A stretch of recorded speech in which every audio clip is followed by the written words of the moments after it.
Red Moon Roleplay, in association with the Adventure Hook podcast, proudly present a Blackspire Studios rendition of the Advanced Dungeons & Dragons 2nd Edition classic Planescape adventure, To Beator and Back, which we've subtitled, Hell is Other People. This episode contains themes and situations that may be offensive to some audiences. Listener discretion is advised. Greetings. My name is Craig Austin of Red Moon Roleplaying. Greetings, my name is Aaron Campbell of Adventure Hook, but tonight I am Lord Finnot Pickett, the occultist. And I am Virgil St. Frostkiss, the Inquisitor. To Beator and Back, Episode 2, Hellbound and Down.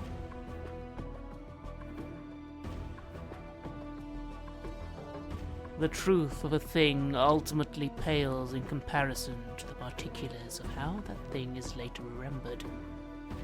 On this topic, and this topic alone, did my father and the church share total agreement.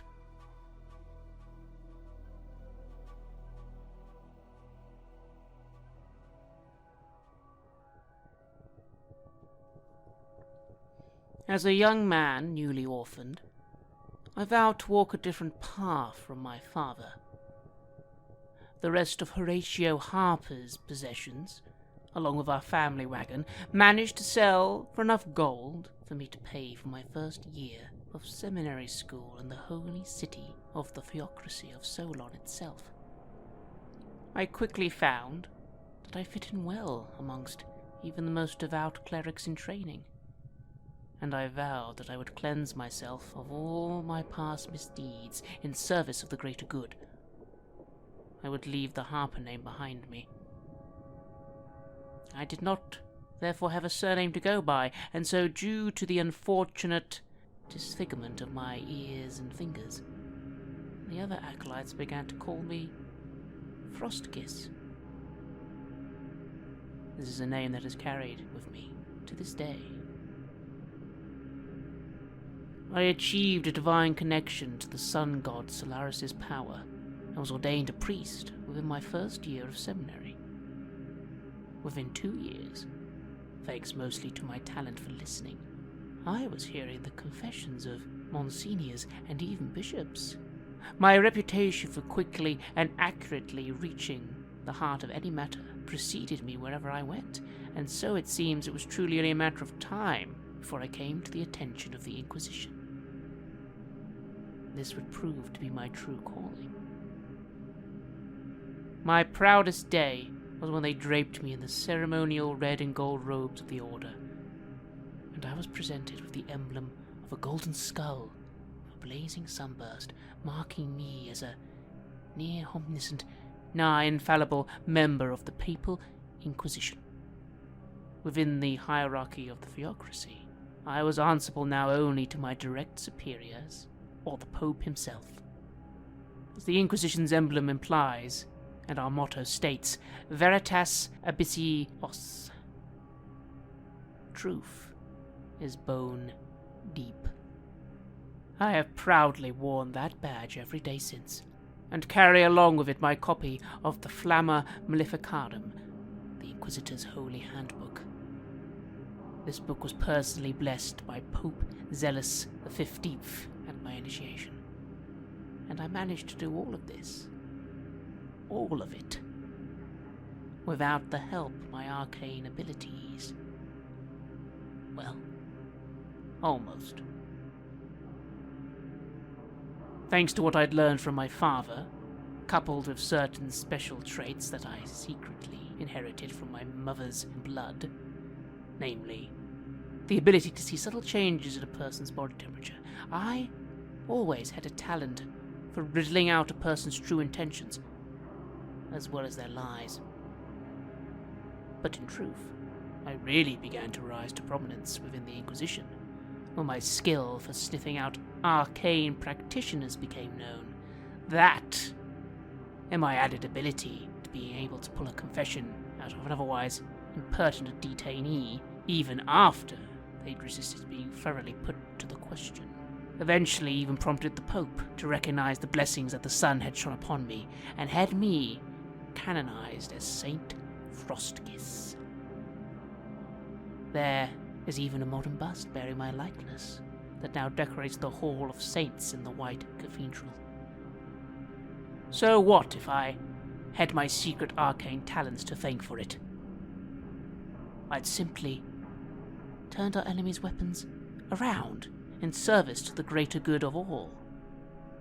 And the theocracy of Solon had gone to war with a great many nations over their unscrupulous arcane practices in the past. The Empire of Necros, the magocracy of Adonfar, even our neighbours, the Kingdom of Navalon, all tolerate, if not openly condone, the use of black arcane magics of Nerf. Solaris has blessed me with his divine power despite my arcane-tainted blood. I had simply become a new and extremely formidable soldier within the ranks of the forces of good. Years later, when I was further inducted amongst the elite order of witch hunters, I was gifted with a scourge, sporting the three materials key to combating evil: silver to combat devils, lycanthropes and vampires; cold iron to combat feyfolk and demons; and obsidian, also known as golden ice, to combat the undead and the created. The rare golden ice crystals come from the blood and tears shed by the holy, stigmata-bearing gargoyles of the White Cathedral, and it is considered a great honor to bear a weapon forged from that sacred material. Eventually, the church also bestowed upon me a holy sunblade, which is a weapon typically reserved only for the Dragon Knights.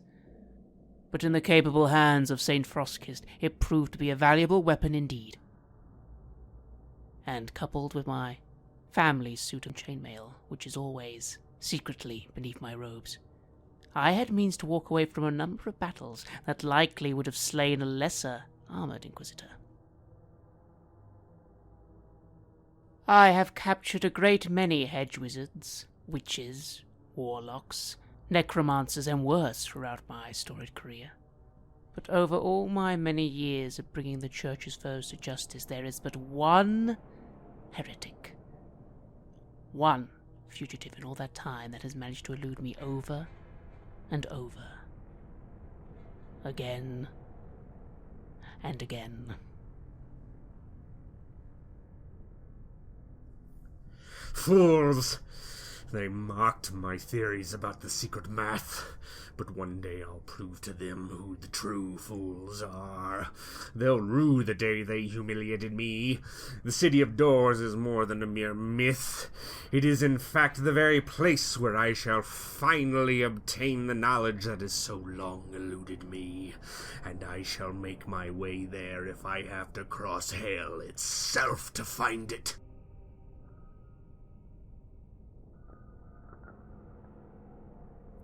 In those early days where my talents were first being realized, it was decided that I should return to my home kingdom of Navalon to assist the more limited Inquisition there, with the discovery and apprehension of those wizards of the Academy of War Magic who dare to practice the forbidden school of necromancy, or worse, seek to establish contact with demonic forces. Again, I proved well suited to this particular task. I was able to grasp the subtleties of the different arcane schools, even if my own religion lumps all of it together as heresy.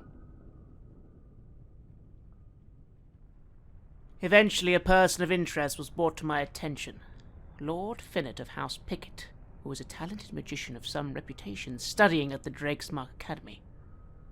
However, it had been discovered that Lord Pickett had been maintaining a correspondence with someone in the Empire of Necros, and I had been asked to investigate. Upon questioning Finnet's limited associates, I learned that he had in fact been sharing Academy trade secrets of that despicable enemy for some time, and that within Pickett's stack of seized books, I also discovered that in return for this intelligence, the occultist had received countless shipments of all manner of banned and heretical books on magic, and even an Acrosian coming-of-age ritual, where the youth pledges their eternal soul to one of the lords of the 9 hells. By the time I discovered how deep into dark magic this Finnet Pickett was, the wizard had somehow gotten wise to my inquiries and taken flight from Navalon. And so I followed.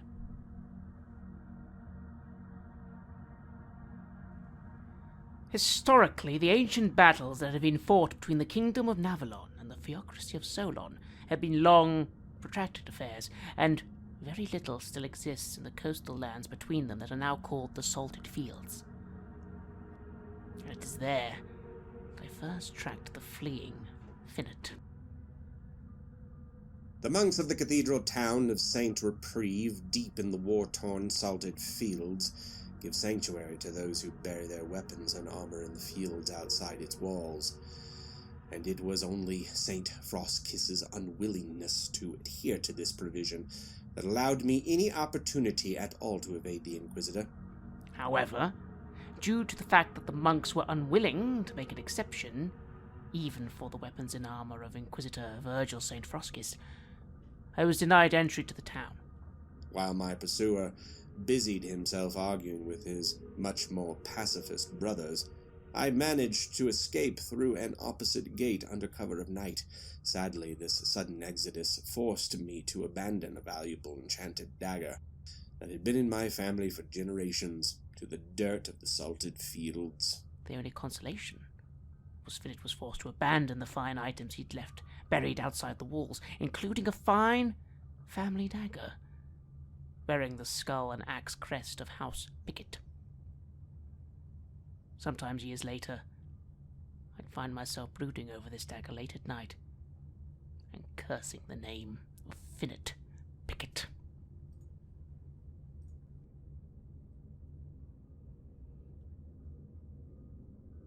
Thanks to the fact that a few generations ago nearly every able-bodied sun worshipper joined together on the Bishop's Crusade and launched an underdog invasion into the storied Lich King's underworld, never to return, one might add. The might of the Church of Solaris has never truly recovered, and especially after the last pope had excommunicated all of the elves of the Theocracy of Solon who had refused to go on the follow-up crusades. As a result, I still, bravely, I might add, managed to live peacefully in the cosmopolitan city of Lane, called the City of Artists, inside the Theocracy for almost a year and a half before the Inquisitor caught up with me again. It was over a year and a half later before I managed to pick up Lord Pickett's trail again. It seemed that just like my own father, the occultist thought he would be safe hiding in plain sight in the Theocracy of Solon. I discovered Finnet living a quiet life in Lane, and his discovery erupted in a violent chase down the canals and across the ferries, only because Finnet somehow managed an infernal arcane trick and somehow disappeared. Did the Dark Wizard manage to evade capture that time? Only by utilizing a scroll of dimension door to change ferries mid-river did I scarcely manage to evade capture this time. But now, having given the great St. Frostkiss slip for a third time, Lord Finnet Pickett's infamous reputation among the Solarians began to reach the attention of some very important people, chief among them the Pope himself. And the Pope was not happy. The embarrassing news of this matter was reaching the ears of anyone, and so he ordered me to not allow Pickett to escape again. I picked up Pickett's trail once more in the lands of the freeholds to the west, and this time I was truly relentless. As such, my travels across the towns and cities of freeholds was more of a constant running and hiding sort of affair, as at any time St. Frostkiss could be closing in. From city to town to roadside inn, it seems I was oftentimes anywhere from a few hours to just a few minutes behind Finnet, and more than once I managed to elude him by no more than mere moments.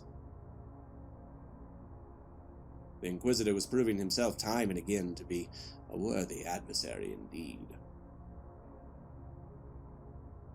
Still, I eventually managed to bribe myself passage onto an Necrosian privateer's ship, homeward bound for the capital of New Ribcage, and as luck would have it, the captain and his crew practiced an ancient Crusian custom of worshipping the Black Sun. And it follows that the followers of Nrith typically don't take kindly to Solarians. Standing defiantly on that pier, I brandished my flaming sunsword and demanded in the name of Solaris that the sailors turn the fugitive over, but this pirate captain proved in fact to be a heretical worshipper of the Black Sun, and his crew of fellow Nerfians had absolutely no intention of cooperating peacefully. With the Inquisitor waving around his fiery golden sword, a tense standoff in the docks nearly erupted in violence, but when Frostkiss opted instead to fetch the harbor watch, my new buccaneer compatriots took that opportunity to leave the port, and St. Frostkiss behind us. In the short time it took me to acquire reinforcements from the local constabulary, the ship had already managed to set sail for open waters, and Lord Finnet Pickett, it seemed, was finally beyond my grasp. However, thanks to disruptions caused by fallout from the worldwide Dragon Civil War, meant it would actually be months still before I was safely on Necrosian soil, and finally, truly beyond the reach of the Papal Inquisition. I had failed in a direct command from the Pope himself, and it was a failure of justice. Not a single person since has seemed to want to forgive.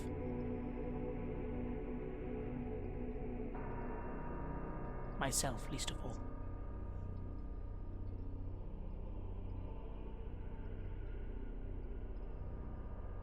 Years of dutiful service to the Church followed, and many more arcanist, heretics, and the like were successfully ferreted out by myself. In time, even the Pope seemed to forget about that one dark blemish on my otherwise perfect record. And eventually, it was likely only me left ruminating late at night about the one that got away.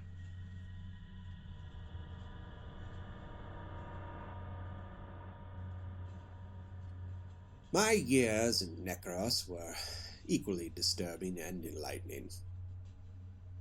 With the assistance of my sister and her in-laws in House Graith, I was actually able to confirm a great number of my suspicions concerning the nature of the Outer Planes. Indeed, it seemed that once again the dread Emperor's armistice had been violated, and the cosmic blood war between demons and devils had spilled over onto the razor-vine-choked streets of Plague Mortis once more. Just so, for it appeared that the time had finally come for the Graiths to make their ultimate move against their fellow Necrosian rivals, with a little help from some new allies. For I also came to learn that the Graiths, the Pickets, the Arcades, the Blackchapels, and the Dark Maces, and a great number of other noble families who have ties to more than one kingdom, had joined the secret conspiracy to enact a global coup d'etat against all current governments. They had joined in a great dark alliance, and through that unification they had amassed allies of such terrible power that I could scarcely believe. Though I now also came to understand that the titanic Dragon Civil War was just the first rumblings of this wider conspiracy. The Dark Alliance had started, and its draconic faction, this new cult of Tiamat, had won their first colossal victory, and soon it would be Necros' turn. Then the Jade Dragon Empire, the Freeholds, the Theocracy of Ceylon, and then finally the Kingdom of Naviolon. And when the time comes to strike, it will be my uncle Andronicus Pickett himself who will step up to assassinate King Daemon I and seize the throne of Naviolon. I was also led to understand that for some reason, part of the Dark Alliance's master plan involved closing all extra-dimensional gates, portals, and the like. Limiting the connection of our world to the wider cosmos was key to House Graith's plan of halting the blood war here on Terragastia forever. Thus lay my window of opportunity to become a true planeswalker, find Sigil, the City of Doors, and finally gain the answers to the ever-elusive secret math was quickly closing. However, in exchange for my aiding the conspiracy, I was promised that I would be provided everything I would need to finally make that journey. And so I have collected the following. Red coal. This extremely rare item is produced by Trimia's catalog. Hurling a piece of this coal into a fiery brazier will open a portal to the first of the 9 hells. However, performing this ritual at a place of power, such as along a ley line, while additionally standing within the correct inscriptions, and combined with the right incantations, the portal's exit can actually be specifically targeted to a place with a similar correspondence in the lower planes.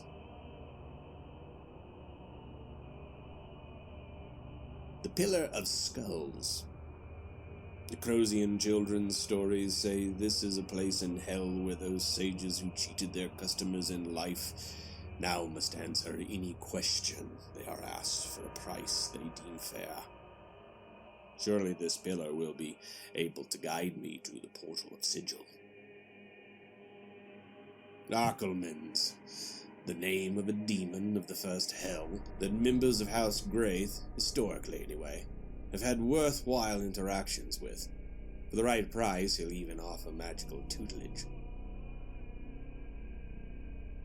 And Black Obsidian Cube. Said to be cut from the Crosian obelisk before its banishment, I am promised this is a gift no fiend will be able to refuse. Thus, despite my extreme reluctance, I made my way back to the kingdom of Navilon. There I met with my uncle Andronicus, Lady Madge Arcades, and many other co-conspirators. I did a number of things I'm not entirely proud of to set the stage for the Pickets, the Arcades, and the rest of the Dark Alliance allies to seize power in Navilon. And in return, I received all of the resources required to finally attempt my great journey. When the king's son, the heroic Prince Daemon II, left with his adventuring companions to investigate troubling reports in the homeland of his lover, the mermaid princess Arlen, it was clear the time for the king's assassination was drawing nigh. And so too was my time quickly running short as well. I took a great risk by fleeing to the relatively nearby surfless hills nestled in the territory between both Navilon and the Theocracy, but because of its proximity to the Titanic World Tree, it is considered the sole territory of the Druids, and thus neither the Church nor the King dare lay claim to it. Unfortunately, word would soon spread concerning a certain royal wizard, who my uncle had forced me to silence, and only because the honorable fool agreed to meet privately for a formal duel did I manage to defeat him without creating too much of a public spectacle. I claimed the wizard's wand of missiles as ante, but I did not remain to learn of the aftermath that confrontation had caused. That was until the one day quite recently where Pope Zealous XV suddenly summoned me to a secret meeting and informed me that Lord Finnet Pickett had finally returned to this part of the world, and even recently been seen in Avalon. King Daemon Drakesmore I and the Academy of War Magic also considered his return to be as much an embarrassment to the reputation of Navalon as it was an embarrassment to us and him evading our capture in the first place. As such, and much to the Pope's displeasure, the king has sent a royal wizard to serve as his emissary, a nobleman by the name of Lord Dante Arcades, who says he has information that can lead a group to Finnet Pickett's last known whereabouts, but additionally claims to have also crossed the occultist path in the past. He says he'll be able to share key insights into his arcane motivations. The royal wizard also insisted that Navalon was only interested in seeing Lord Pickett apprehended, and that given the nature of his crimes, all were in agreement that the Church should have jurisdiction in administering justice to this heretic. Justice, the Pope insisted to me, that must be carried out in the Holy City.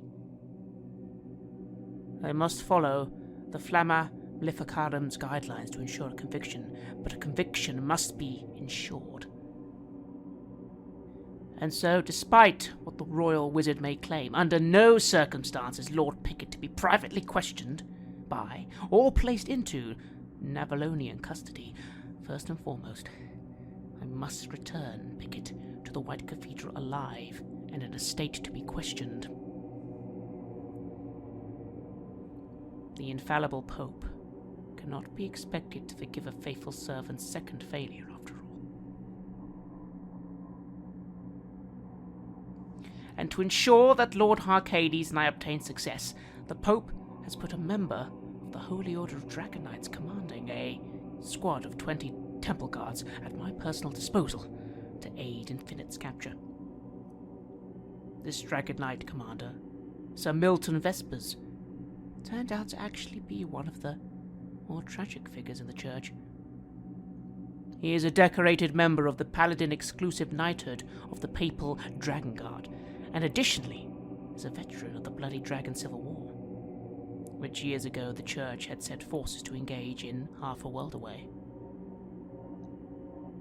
Unfortunately, Sir Milton's entire unit, along with his own bronze dragon mount Stormsong, had been killed in the Battle of Bloodrain on the Isle of Dragonstone.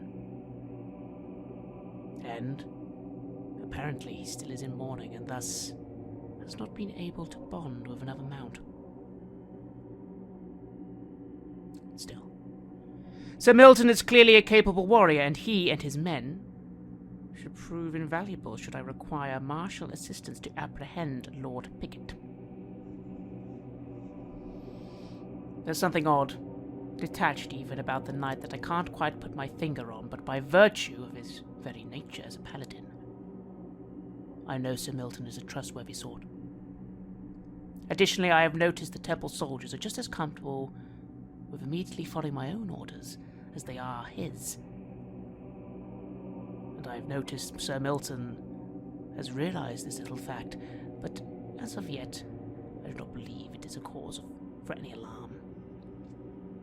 It's the wizard, Dante, that I am less unsure of. All the more so because the spoiled lordling proudly comes from a long line of famous wizards, and House Harcades is rumoured to have all manner of mixed blood, even wild stories about having some draconic or even fiendish ancestry, regardless of the truth. He reminds me of every stuck-up, self-absorbed, entitled, know-it-all academy wizard I've ever encountered.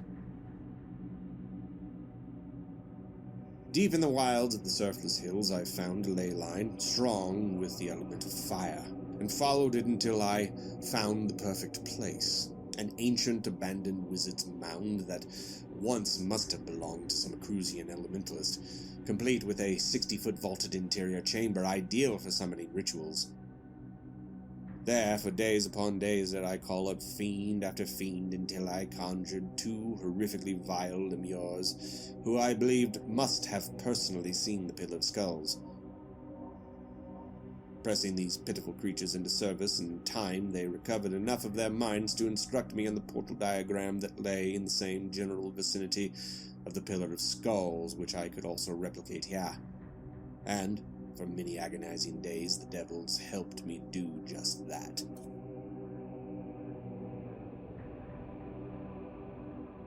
The three of us led the soldiers to the edge of the Surfless Hills, a mountainous territory treacherously positioned between both the Theocracy and Navalon.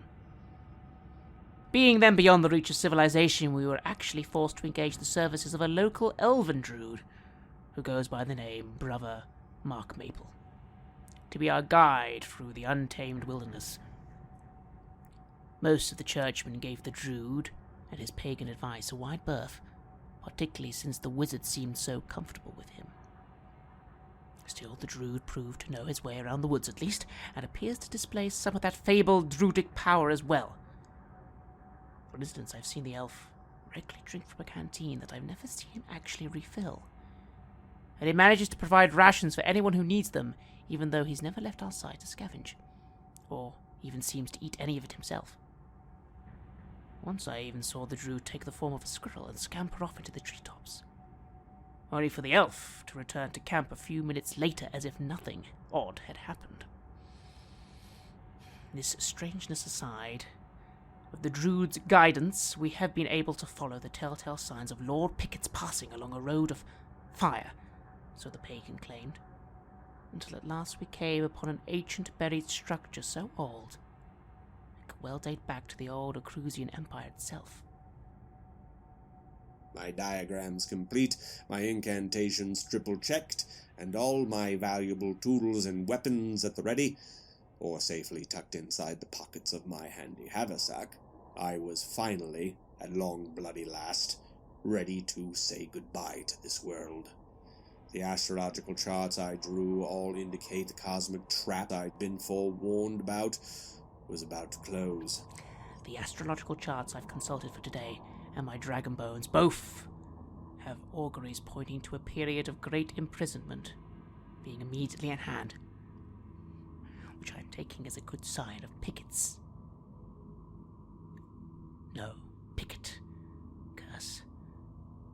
Sometimes his name escapes me. Still, I take this all as a good sign of Lord Pickett's inevitable capture. So, with Nrith still high in the sky and Solaris soon to be eclipsed by the world tree, I commanded the Lemures to stay hidden but alert in the adjacent room.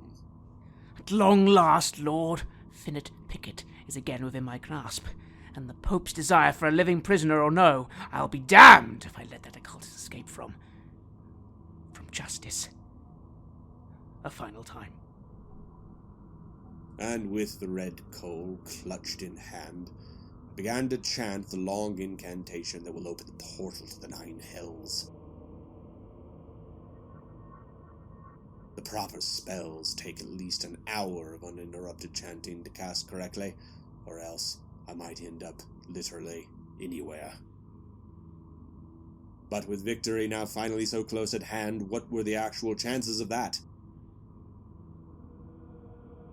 Higher than I'd bargained for, clearly. For it seems that no matter where on Terragasti I escape to, eventually my old foe, St. Frostkiss, will find me again. Even now, as I finally attempt once and for all to completely flee this world altogether, he appears at my final moment of triumph to dog my steps one last time. Somehow my old academy acquaintance Dante Arcades must have helped the Inquisitor track me here, but they're too late. Too late! They may have caught up to me, but not quickly enough to stop my ritual. I'm certain I finished the incantation in time, but did it actually succeed? Dare I abandon all hope that I will not enter hell?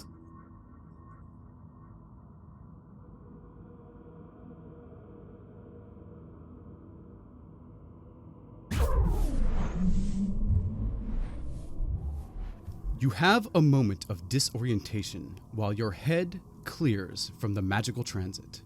The stench of sulfur and ozone fills your nostrils. Hard, blood-red stone supports your weight. The glowing blue lattice has faded from your sight, allowing you to notice that you are lying atop a circular inscribed diagram, an exact duplicate of the one that brought you here, but black instead of gold. From off to one side comes a sharp intake of breath. Turning, you see the fiend. Staring slack-jawed at you is a spiny little critter about 3 feet tall with wings and a spiked tail carrying a military fork. It is backing into the gloom of a nearby crevice keeping a close eye on you all the while.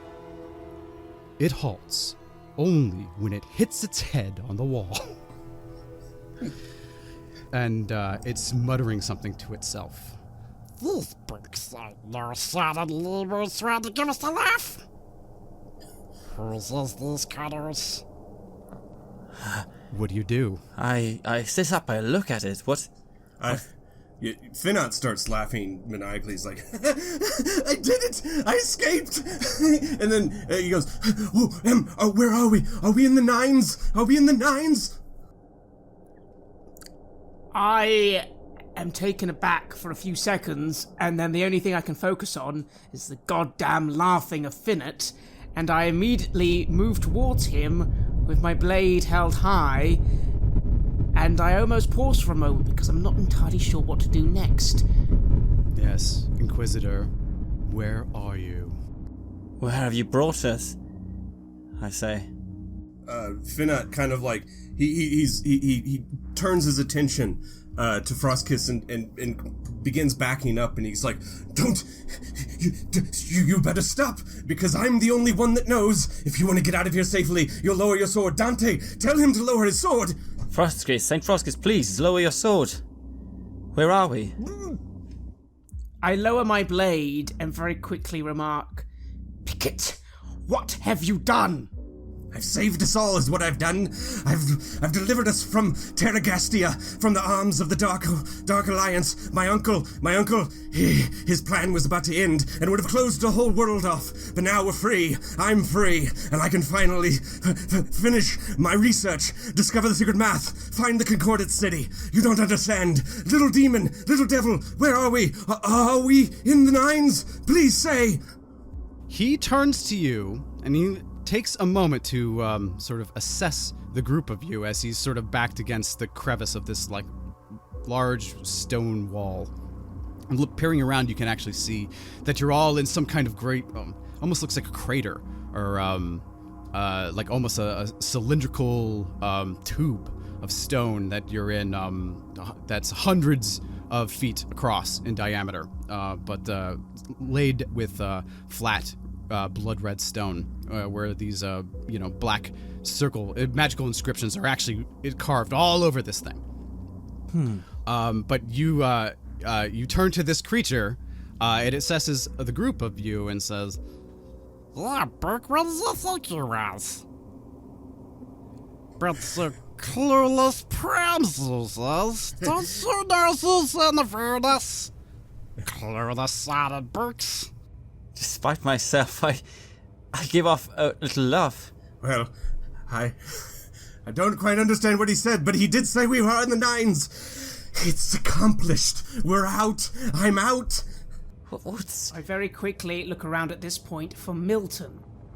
all right, you can see Milton. Milton is probably still in a bit of a daze. His was the most disorienting of all of your journey, in that he didn't even have any warning before he was suddenly just thrust into the sense of vertigo. Sir Milton, the last thing you remember was raising your sword to bring it down on that second pitiful creature, and the room filled with a strange blue smoke, and suddenly you felt weightless, and then you felt like you were plummeting, and then you found yourself within this strange array of glowing blue fire, and now you're in this strange hellish scape. This strange demonic entity laughing at you. Clueless Burks don't even know where there's temple to. Where is it? What did that creature do? I look around and I hold my sword up and I look absolutely panicked. I've seen many terrible battlefields and horrible places in my time with a Dragon Guard, but nothing quite like this.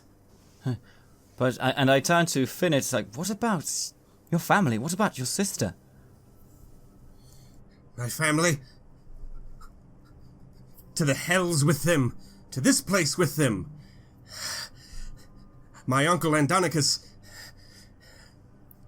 he was about to close in, to complete his grand plan and close off all of Terragastia.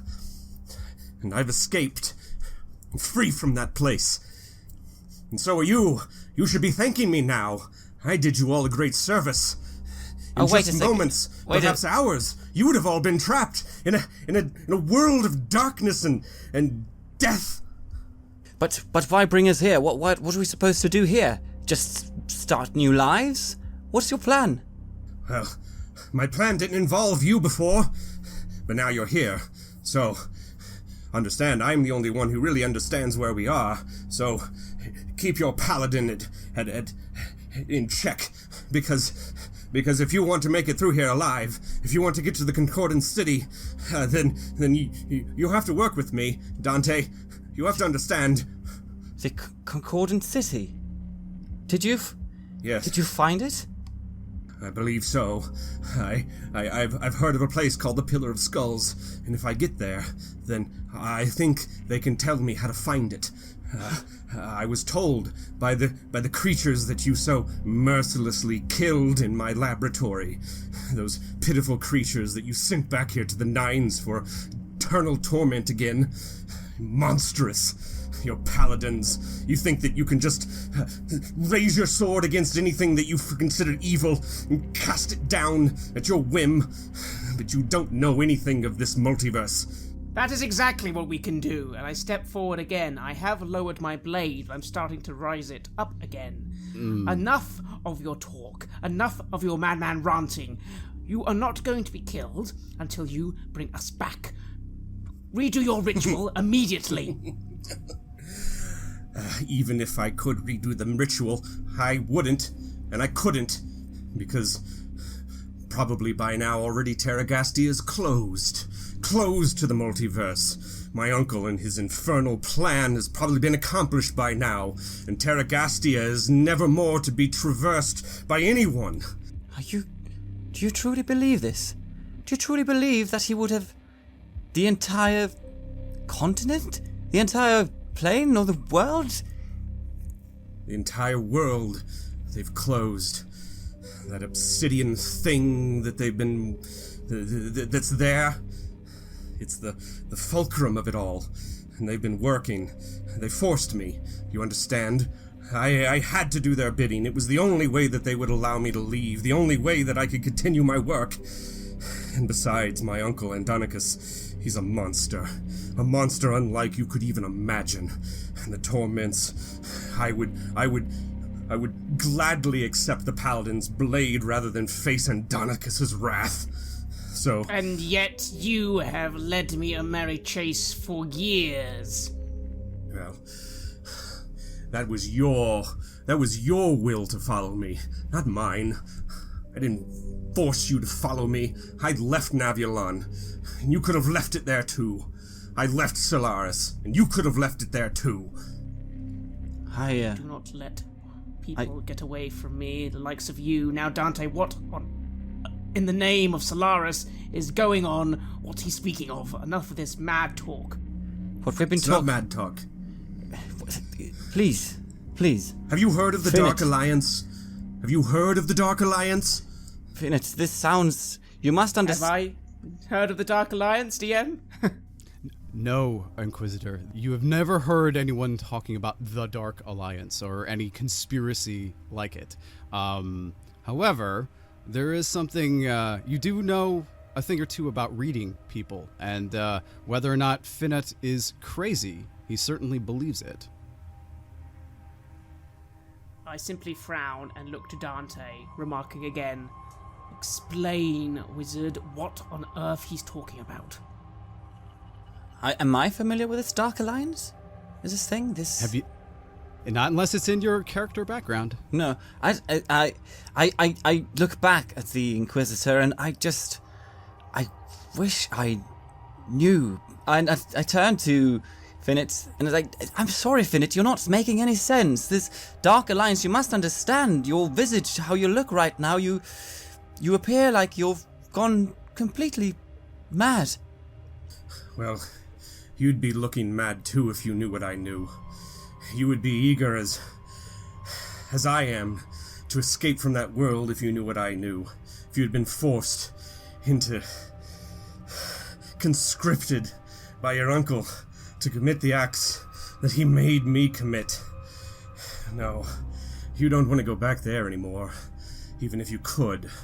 No, Indonicus, all of the powerful houses, Arcades, they've been working together under the shadows for years now, planning and plotting with the Jade Dragon Empire to take over the world.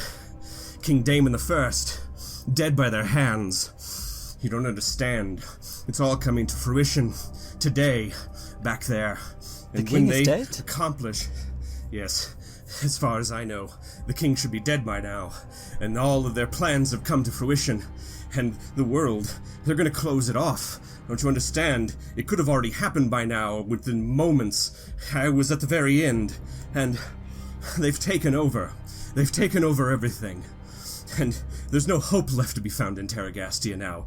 You didn't even know. You thought you were going about your merry way, with your inquisitorial, coming after little piddly-squat things like me. No, there was something much darker happening under the surface, something that none of you ever even imagined. And now it's accomplished, and I'm free. I'm out of there. I'm looking I'm around, out.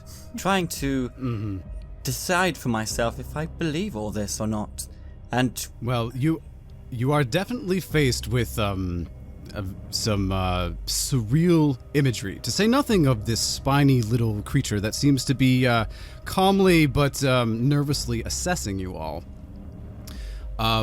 There is, I would also point out, all this talk of swords and gods and churches and the like. I should point out to you, Sir Milton, that you have started to notice something that you have not experienced in years. There's a silence accompanying you. Normally, there is always the steady thrum, the steady pulse of that sword, always attempting to guide your actions, always disapproving of you. But now, here, it has fallen silent. What does that mean? What does it mean? Well, I know not what to do with this, but the mission is clear. We know what we're supposed to do. I turn to the Inquisitor. What do we do? I myself take a moment to silently pray and see if I can find any guidance myself at this moment. Well, when you reach out to connect with your divine powers, well, they are there. You are faced with the distinct impression that your powers here are diminished. You feel weaker. And from a metagame point of view, we could say that you have effectively lost a few cleric levels. So what that means is, from a rules standpoint, you have, unfortunately, while they are technically in memory, you can still feel the energy sort of in the back of your skull. You can't actually access your 4th level spells, and you will only have enough slots, so to speak, for 2 of your 4 3rd levels. Does that make sense? So while I'll let you pick which of those spells you want to cast, if you do decide to cast, of those 4, you only get 2 and then you're out. Does that make sense? So that's my level 3 spells, yes? Right, and your 4s you currently do not have access to at all. Yeah, so no 4s and only 2 of my 4 level 3 spells. That makes sense. Correct. Yes. Okay, awesome. Otherwise, anything else is generally unchanged for you. I sort of grasp my inquisitorial badge very tightly. I briefly run a hand over my scarred ears, the scars from so long ago, and I sort of look at you, Filton. Well, very interesting situation, Filton. You say you are free. Unfortunately, not for long. Your choices are this.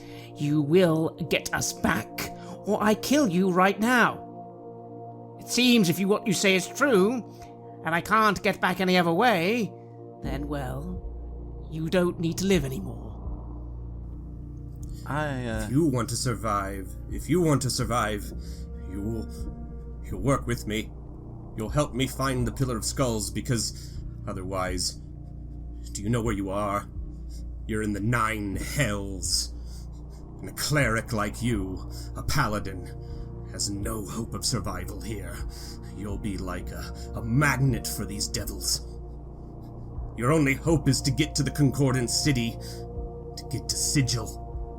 From there, you might be able to find your way back to some prime material plane that worships a god such as yours, but Terragastia is forever going to be shut to you.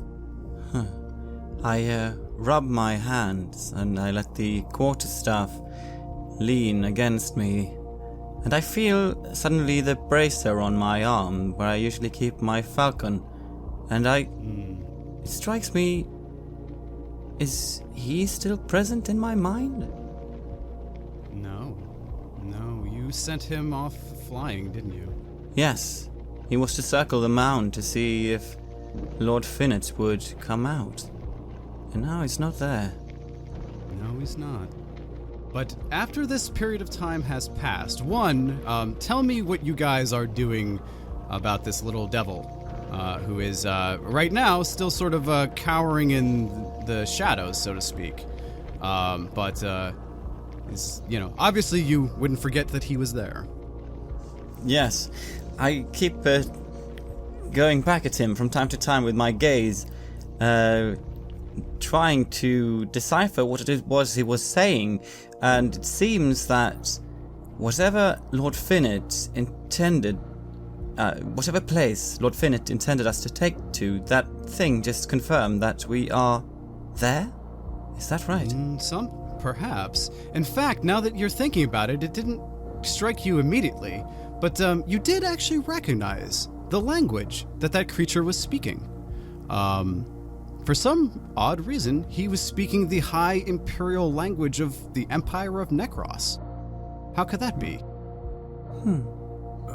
That's interesting. But if you remember, although it was definitely peppered with some strange slang, if you remember, he said, These books ain't no sodded lemurs trying to give us the laugh.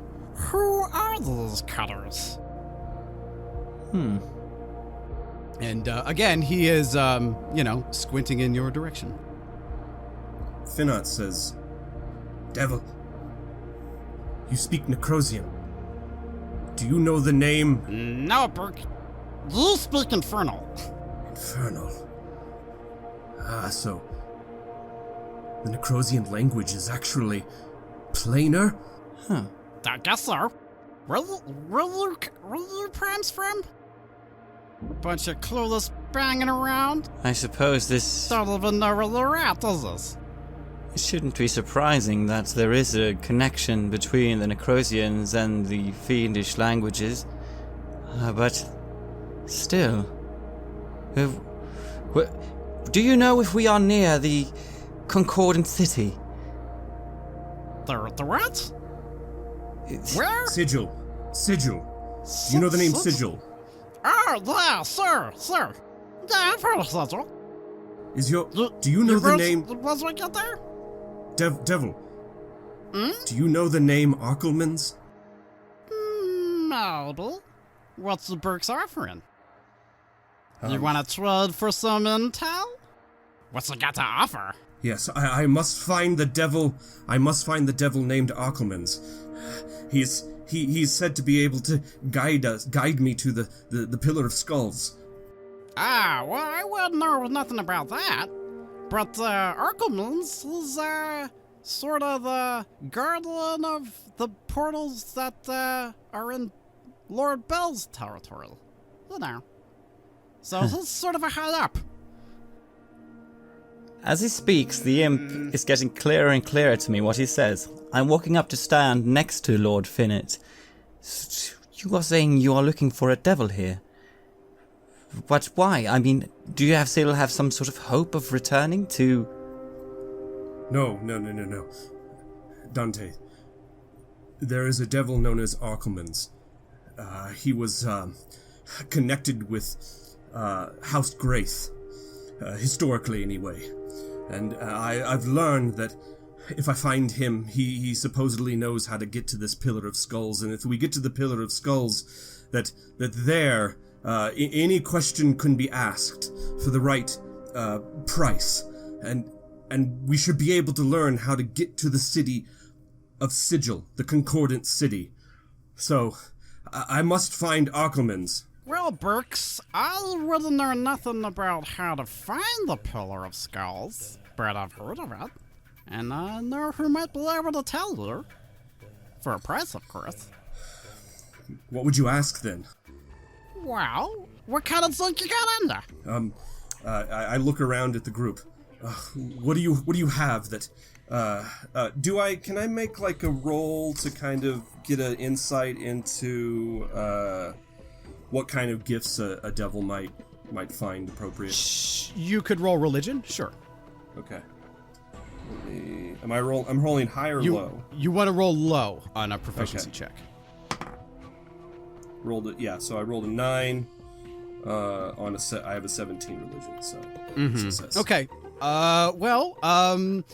They're traditionally, actually, when you summon them to the material plane, they like food. They like material stuff. They like wine, food. Sometimes you can offer them women. The Necrosians would often do something like that. But also magic. Anything magic that they can trade for, or information, particularly information about their enemies. Okay. Or you could also just threaten it into giving you what you want, you know? I imagine that would be Frostkiss's choice.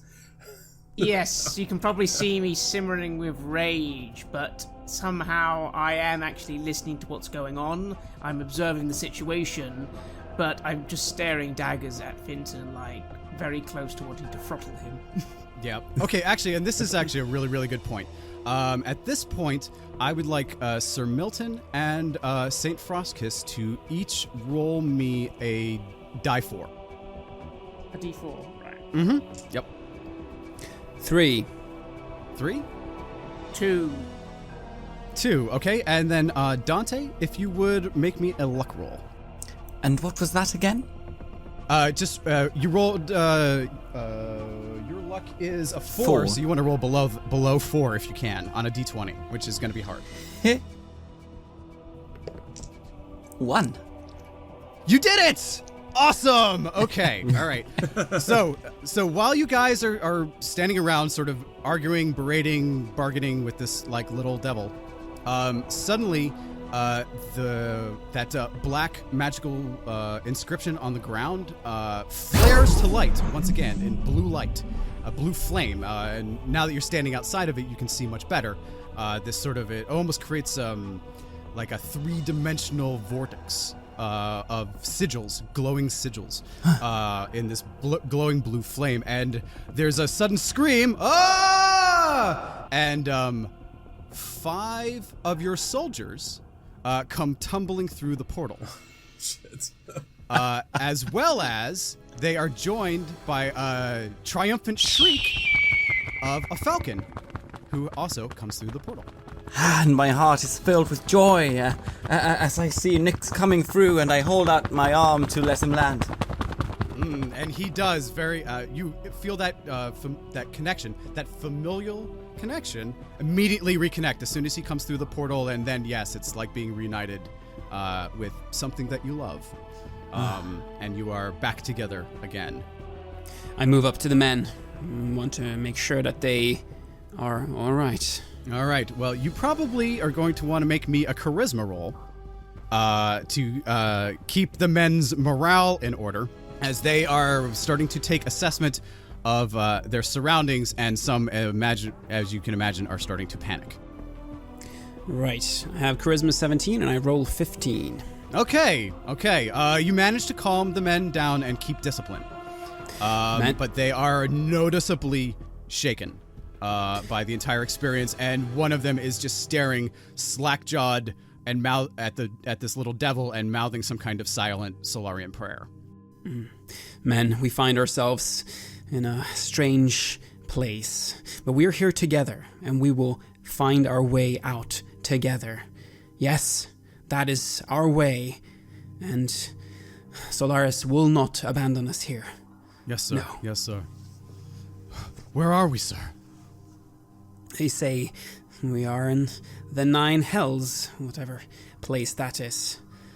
Are you saying we're damned, sir? No, I do not believe so. Some strange magic has taken us here. We shall find our way out. Fear not. Whose magic? And they turn a very suspicious gaze, not actually towards Finot, but towards the royal wizard. Me? Whose magic, sir? No, Dante. Whose magic, Dante. sir? Oh. But they look at they assume it was Dante that brought them here.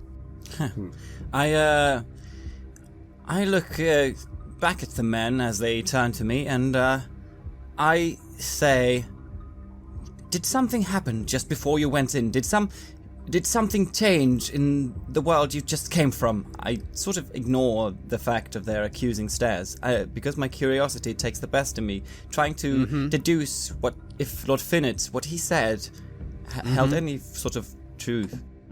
Make me charisma roll. And that is below my charisma score on a D20? Below, yes, exactly.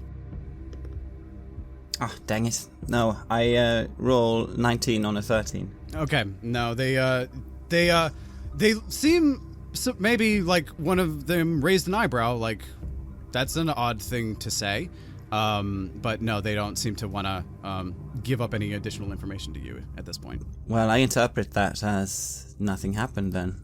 I nod to myself. Well, maybe. Yes, it's but that's how I certainly yes. everything's fine. Certainly everything's fine. I hold up a hand at this point and say aloud to all the men and Milton, "Enough of this. We have a mission to complete. We have apprehended," and I look at Filton, "our individual, but unfortunately have been waylaid slightly in returning home. Therefore, for the moment, we are going to accompany you, Filton. We are going to go to your goddamn pillar of death or whatever it is, and we are going to find out exactly how to get home, and you are then going to assist us in getting home." I look at him a bit confused, and then I look back to Finnet, like, why is he calling you Filton? Damn it.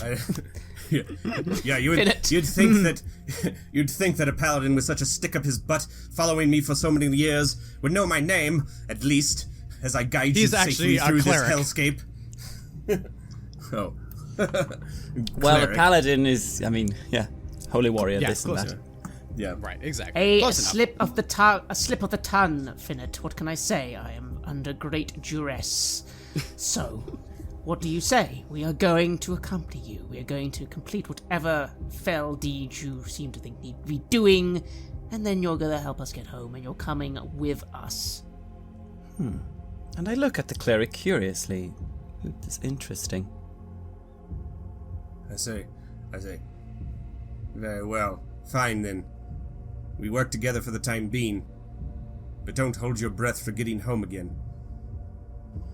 And then I turn to the devil. The devil requires payment. Devil. He's rubbing his little hands together greedily. Devil, do you have enemies? Think. Do you have enemies in the material plane? Me personally? No, of Yes. course not. No, everyone likes Solitzer. Everyone likes me. Does anyone have anything to offer him to drink? Some wine, perhaps? Ooh, you got some wine? Go ahead, everybody roll me luck. See if you have something that you could offer the devil that he might like. Is that just a D10 or a D12? No, it's a D20, but you're trying to get under your luck score. Right, which is 13 currently. I have luck 12 and I roll 12. Nice. I rolled Okay. an 18. I fail. Oh, you fail. All right, so we'll say that Sir Milton might have maybe some sacramental wine in his pack. Yes, and Okay. I take that forth out of my pack, Oh, gimme. and I move cautiously towards the little devil creature. Yeah, it's this 3-foot-tall, spiny thing, and as you get closer, it smells of sulfur, rotten eggs, and something even more foul, perhaps even the sickly sweet smell of ozone coming off his spines? It's hard to say. I put my head to the side and I smile a bit, and then I hand him the wine. All right, well, he'll snatch it out of your hands and with one quick deft motion, yank out the cork and drink it all down. All right, that's what I'm talking about. I haven't had good prime mature wine in an age. So, Burks, listen up. Most people are not gonna wanna make sure that you're well landed, especially a bunch of, dare I say, invaders bringing their armor to Bellator. That's sort of the thing I'm supposed to be, on guard against. But, you brought me wine, so everything is fine. Instead, I'm gonna tell you the one person within 10 leagues who will actually sell you information. Her name is Hexla, but most folks call her Mother Gristle. Mother Gristle? Mother Gristle, she lives in a cave, I suppose, beneath Stigmata Falls. Over, well, I suppose you could say to the east of here, although that sort of stuff is relative, Burke.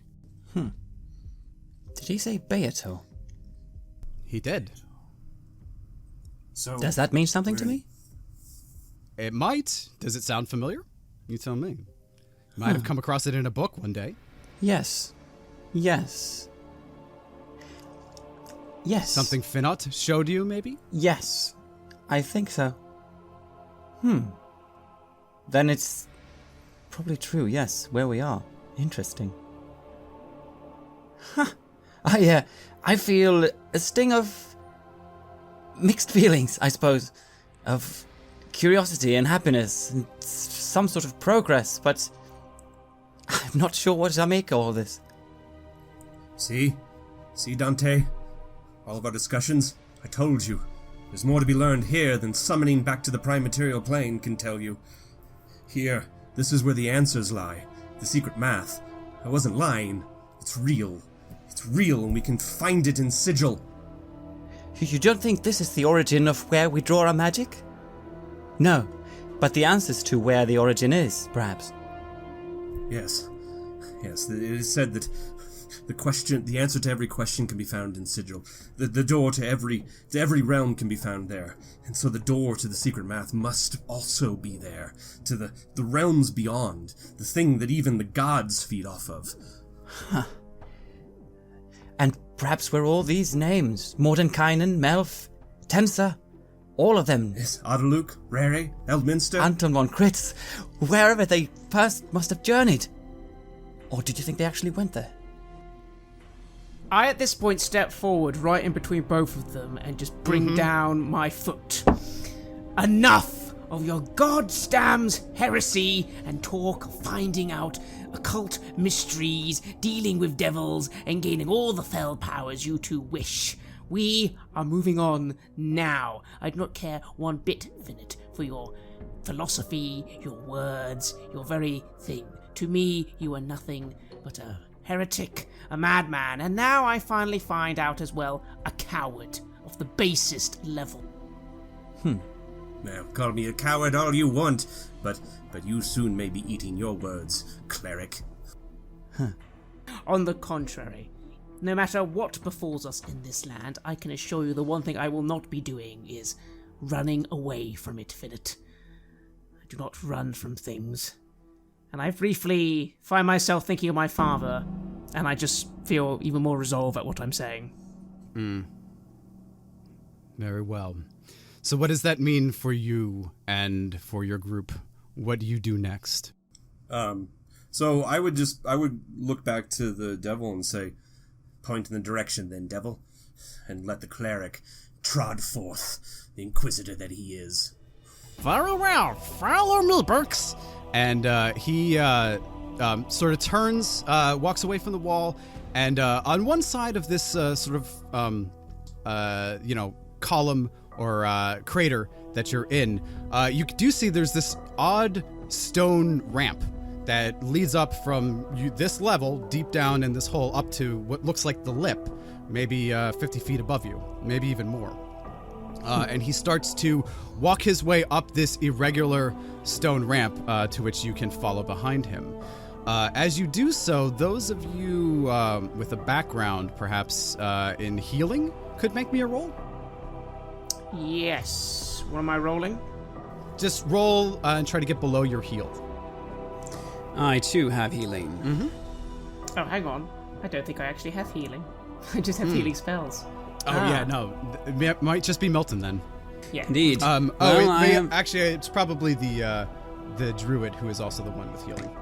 Yeah. Yes. Okay. I have healing 12 and I roll 6. Okay, excellent. It takes you a minute or so as you are climbing up this strange ramp. As I said, it's all irregular, almost globule-shaped steps or something. It seems oddly organic.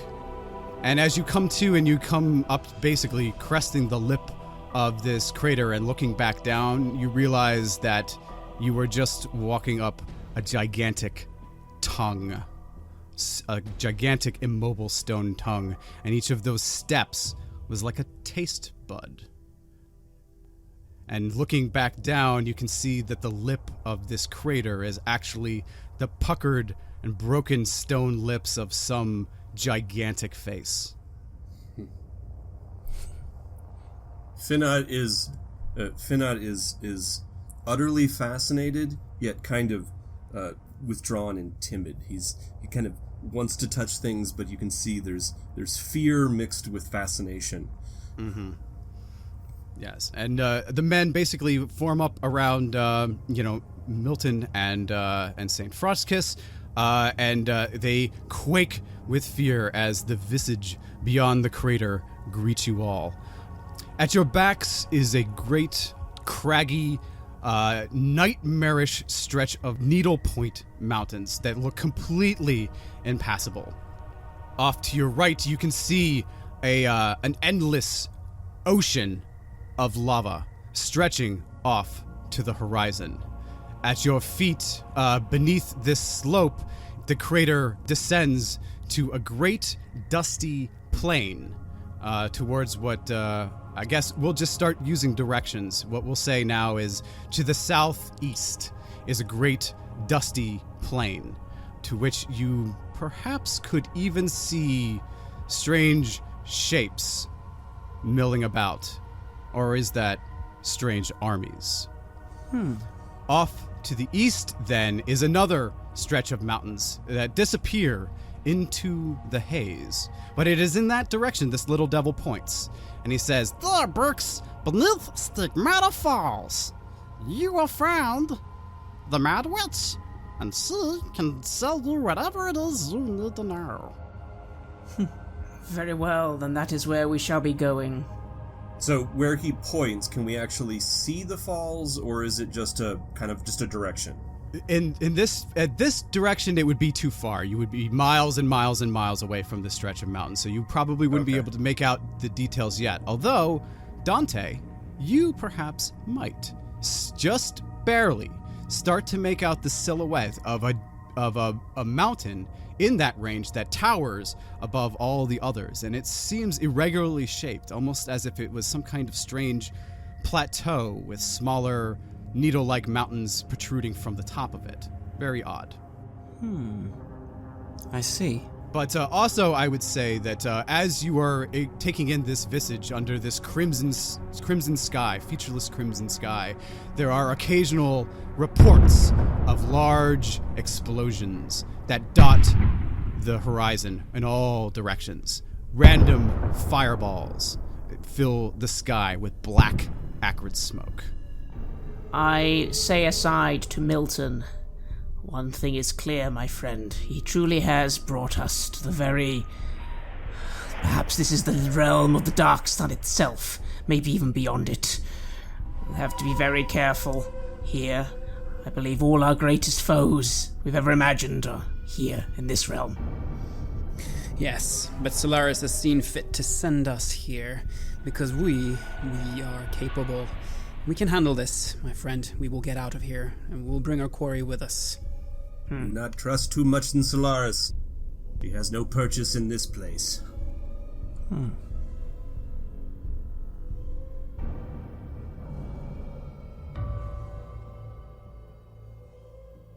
The class reunion with my old schoolmate Finnet proved itself to be horrific from the very start, and only descended into abject hell from there. No, literal hell, in fact. Whether he truly meant it or no, Lord Pickett has dragged all of us to the 9 hells with him, and somehow has perhaps saved us from an even worse fate in the process. The impossible sights I have gazed upon since arriving at this place, repulsive as they are fascinating, beautiful as they are dangerous, defy any true attempts to describe them. I think it would be an easy thing indeed for a man to lose his mind here. I can't possibly be the first. We must find a way out of this place, and quickly. Finnet must have a plan.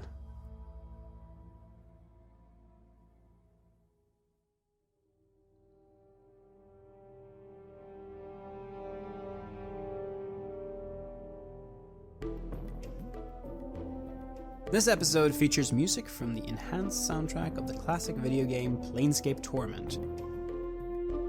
Created by Black Isle Studios and provided courtesy of the brilliant folks at Beamdog. Visit Beamdog.com to access digital downloads of more classic RPG video games, remastered gaming soundtracks, and other great role-playing resources.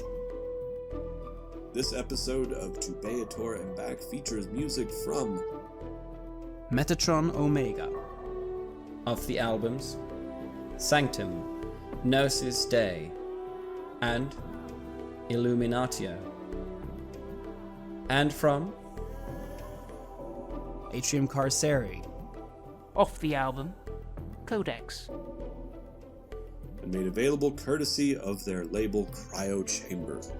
Visit cryochamber.bandcamp.com for more dark ambient. Various music and Foley content used in this program has been made available for use under the Creative Commons by Attribution 3.0 license. But extra special thanks is due to Kevin MacLeod of Incompetech, David Feslian at feslianstudios.com, and the many inspired folks over at zapsplat.com and freesound.org. The Blackspire RPG campaign episodes simply would not be possible without the use of these resources. If you're curious for more, find Blackspire Studios on Facebook or visit Robert Randle's site, thereliquum.com, a blog about art and magic, comics and gaming, and how they all tie together. For more information concerning his various projects, you can follow him on Twitter at thereliquum and his actual play podcast at Blackspire Pod. And releasing on the weeks opposite to Blackspire, you can hear Rob and Aaron on their other podcast, Adventure Hook, where each episode these two comic book pros develop a random story idea for game masters to incorporate into their own RPGs. Find Adventure Hook on Facebook and Twitter, and also be sure to follow Aaron using his handle at AllManCampbell. And be sure to submit new ideas for their random D20 tables using the hashtag NewAdventureHook. And of course, be sure to visit redmoonroleplaying.com to listen to more dark actual play RPG adventure, including such games as Cult Divinity Lost, The Curse of Strahd, Vampire the Masquerade, and a lot of other games and one-shots.